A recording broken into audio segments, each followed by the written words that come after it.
So far in 2024, Hollywood has churned out plenty of flashy blockbusters and highly anticipated sequels, as well as some real stinkers. From a sports comedy starring a rap icon to a bloody slasher flick with children's book characters, these are the films you should definitely skip. Perhaps the most relentlessly criticized movie of 2024 so far, Madame Web has been dubbed the worst addition to Sony's Spider-Man universe and, even more harshly, the worst comic book movie yet. This standalone superhero movie tells the origin story of Cassie, played by Dakota Johnson, a paramedic with newfound clairvoyant abilities. In the film, Cassie races to protect 3 young women from a sinister figure who seeks to snuff them out before they awaken their hidden superpowers. The execution, however, is forgettable at best and an insult to the audience's intelligence at worst. You don't have to know anything about anything at all to watch this movie. In a blatant cash grab and failed effort to keep a faltering franchise afloat, it was easy for audiences to see right through this clunky mess. Even the cast themselves couldn't take the movie seriously, unable to salvage the lackluster material with forced performances and uninspired dialogue. Did I die? In Looper's review of Madame Web, Alistair Ryder said the movie arrived into theaters fully formed as a cultural punching bag. From the lazy writing to the stilted editing, Madame Web offers little beyond fodder for internet memes. Not scary enough for horror fans and too flat and predictable to pass as a psychological thriller, Jeff Wadlow's Imaginary joins his Blumhouse trifecta of disappointments, where his directorial touch seems to create mediocrity at best. Wadlow also directed Truth or Dare and Fantasy Island for the horror studio. The premise of a childhood imaginary friend seeking revenge after abandonment seems promising enough, but in reality, audiences were left wishing for a much more imaginative approach. The reliance on cheap scares, tedious storytelling, and recycled ideas detracts from what could have been a compelling exploration of childhood trauma. The consensus among audiences and critics reflects the film's shortcomings, evidenced by its 1.9 rating on Letterboxd and 34 Metacritic score. Wilson Chapman of IndieWire aptly encapsulated the overarching sentiment in their review with a clever quip, writing, "Just like your childhood imaginary friend, you'll probably forget about it pretty quickly." In 2014, Bryce McGuire and Rod Blackhurst's short film Night Swim went viral on YouTube. 1 decade later, McGuire made his feature directorial debut with the same story that broke him into the industry. Produced by horror's biggest production companies, Blumhouse Productions and Atomic Monster, this haunted pool flick is as absurd as it sounds, proving that a bigger budget and longer runtime don't automatically make a story better. When the central conflict of the movie can be resolved simply by avoiding a dip in the swimming pool, it becomes challenging to view the stakes with any sort of seriousness. It also doesn't help that the film is overstuffed with tired cliches and watered-down scares. In his review for Variety, Owen Gleiberman wrote, "Everything is as telegraphed as it is derivative. The film's fear factor is all wet." From the acclaimed director of the highly successful Kingsman franchise, Matthew Vaughn, Argylle was a failed attempt to sustain his momentum in the spy action genre.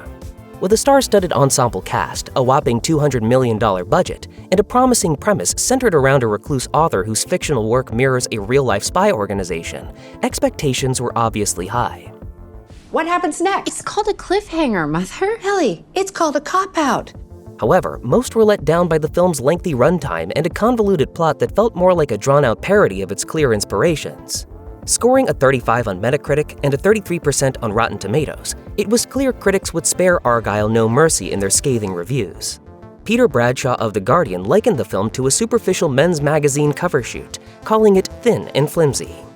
Katie Walsh of the Los Angeles Times went even further, writing in her review, "Argylle has to be one of the most expensive, worst movies ever made."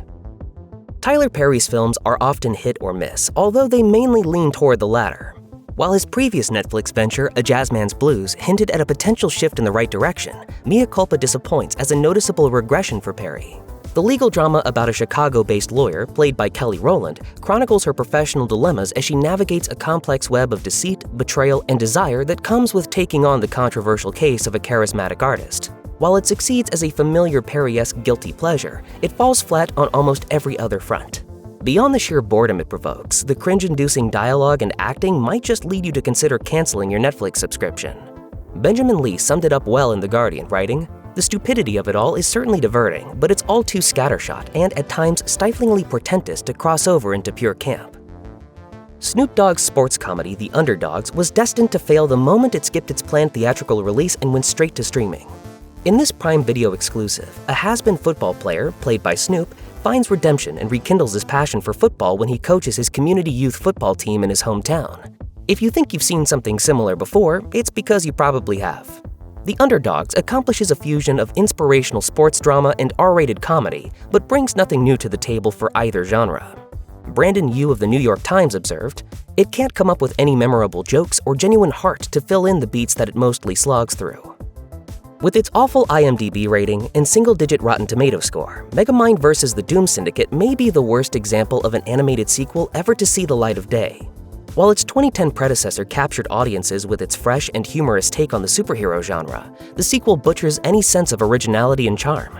In the film, Megamind faces a crisis when his former menacing crew, the Doom Syndicate, challenges his hero status and threatens to launch Metro City to the moon.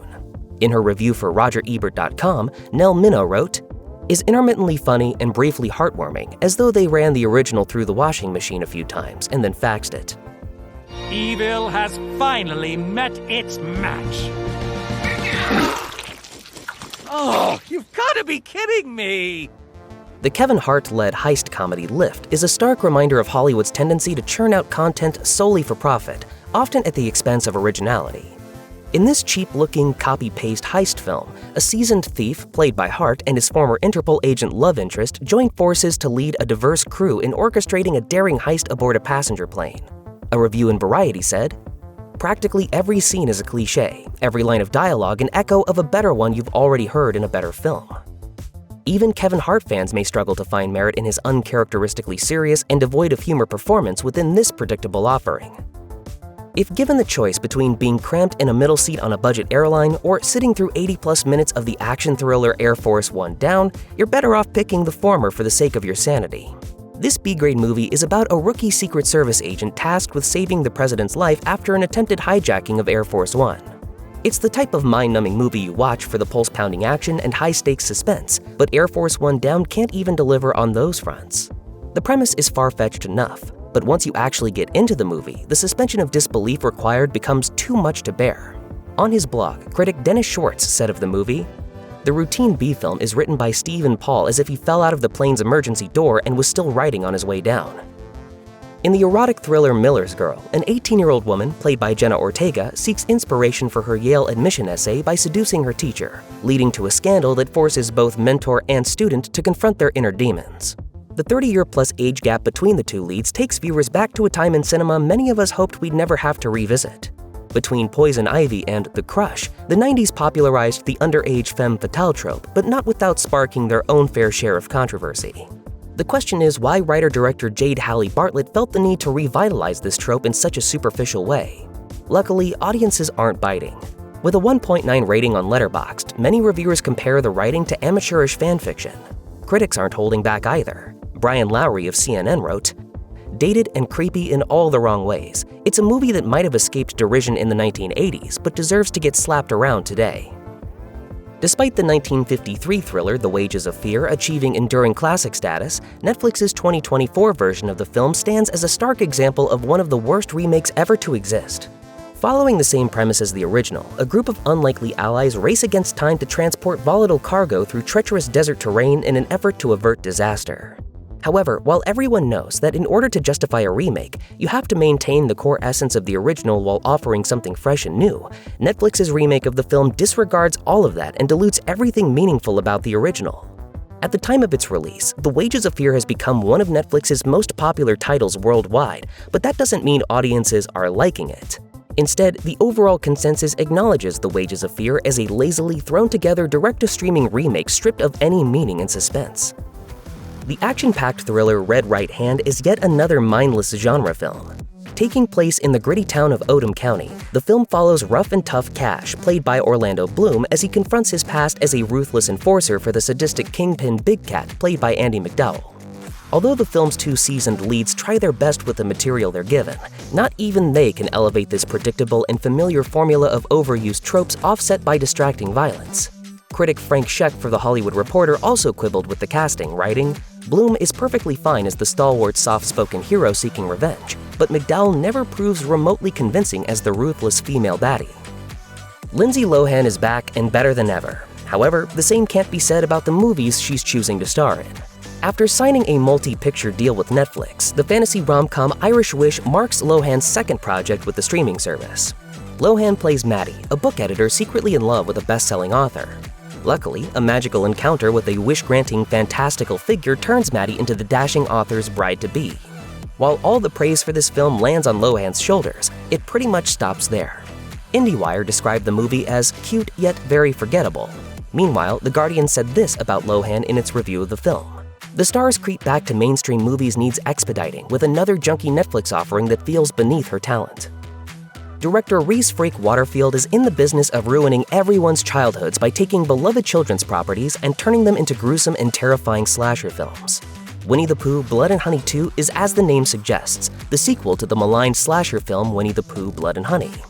In this Winnie-the-Pooh horror reimaging, Winnie-the-Pooh, Piglet, Tigger, and Owl band together on a murder spree in Christopher Robin's hometown of Ashdown. All of Ashdown will burn. With an increased budget, aspects of the sequel improved from the first, most notably the character designs, but those small upgrades aren't enough to save this disaster of a film. While fans of splatter horror with no substance may be satisfied by refusing to fully embrace its innate campiness, the film undermines itself through an overly serious approach and a sloppy story. As a result, the majority of moviegoers find this one hard to sit through, as reflected by its meager 2.7 rating on Letterboxd and a dismal 36 on Metacritic. However, despite being lambasted by critics and audiences, the characters of Winnie-the-Pooh Blood and Honey will live to kill another day, as Freak Waterfield is already developing more childhood-ruining spin-offs and sequels.